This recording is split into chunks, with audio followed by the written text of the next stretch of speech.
if Dragon Ball Daima didn't catch your attention, it definitely caught it now. Literally, it was unavoidable. Super Saiyan 3 Vegeta was everywhere. YouTube thumbnails, it was all over social media, it sucked. You had no choice but to be spoiled. Hulu decided to show the form as their thumbnail. So if you stayed off of social media just to watch it in a legitimate fashion, you get fucking spoiled, kid. While the spoilers were an issue, that's not what really sullied the big moment for me. The form was leaked by a Dragon Ball YouTuber that has connections to people who work at Toei a month before episode 1 even aired.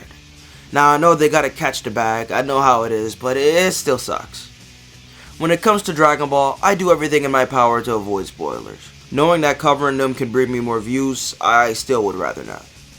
When watching Dragon Ball or anything really, I prefer to be surprised. The magic is lost when you already know what's coming. Unfortunately, coming across spoiler is impossible when it is used in titles and thumbnails. I'm just gonna stay off social media on Fridays from here on out. Luckily, there were surprises to be had this episode, like the way the form looked.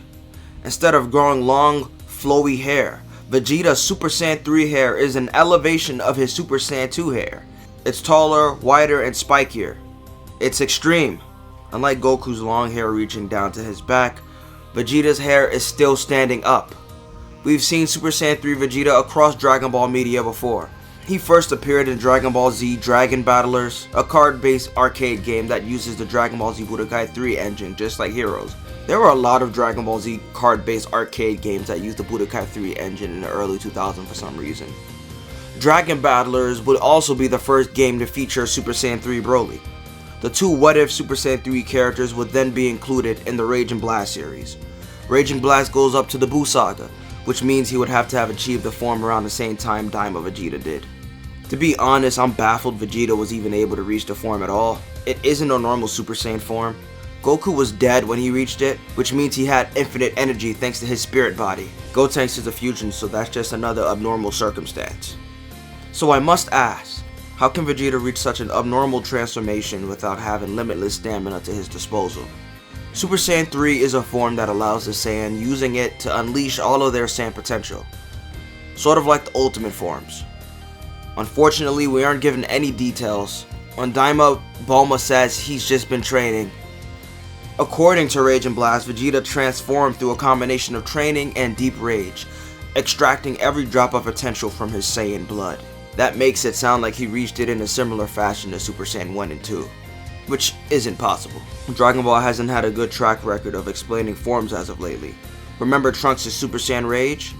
To this day, I still don't know what differentiates it from Vegeta crashing out against Beerus. They're both just extra angry Super Saiyan 2 forms, yet one has this unexplained blue CGI aura all around it. But I digress. On Super Dragon Ball Heroes World Mission, Saiyan Saga Vegeta transforms into a Super Saiyan 3 instead of a Great Ape. Xeno Vegeta can also use the form, but he's a completely different Vegeta entirely.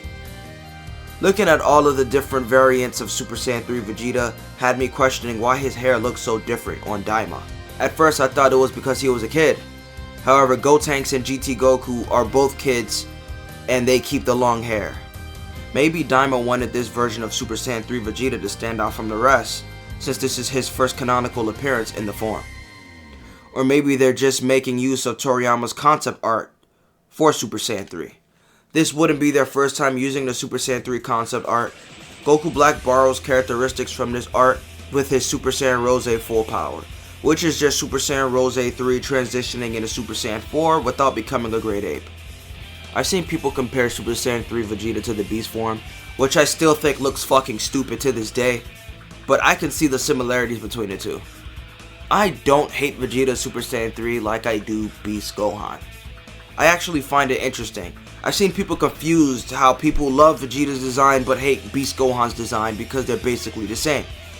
Yeah, they're similar but they're not the same. Beast Gohan is just an upscaled version of Kid Gohan's Super Saiyan 2 hair. That's not what Super Saiyan 3 Vegeta is. Instead of Vegeta just getting a larger version of his Super Saiyan 2 look, he actually grows more hair. He even has extra hair spikes in places he didn't have them before. They're not the same. I think it's cool. Since he's a kid, he kinda looks like a Sonic character. Now the big question is, will he still have this look in his adult form? And if he does, will it look cool? We'll have to wait and see. But so far, this is way better than Beast Gohan for sure. After Vegeta transforms, he doesn't say anything.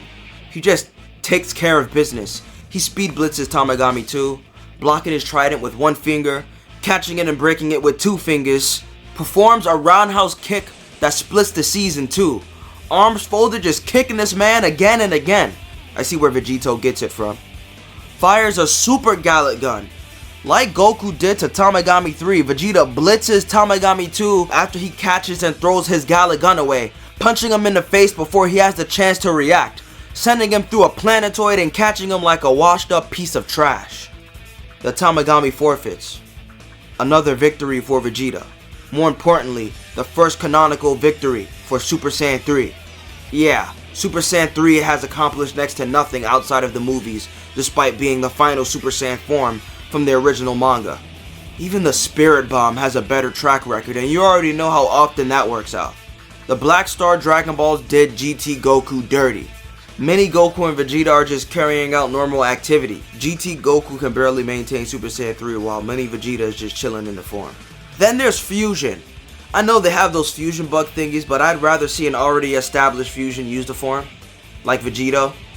Yeah, we've seen Super Saiyan 3 Vegito in Dragon Ball Heroes, but that was when Super Saiyan 3 Vegeta looked the same as everyone else. Now that he has a new design, I'd like to see how it plays along with Goku's Super Saiyan 3 design, in the form of fusion. While it doesn't make sense for Vegeta to reach the form with regular training like it's implied, he gets so powerful in Dragon Ball Super, it isn't like he couldn't do it if he wanted to. The truth of the matter is, Super Saiyan 3 is an imperfect, obsolete form.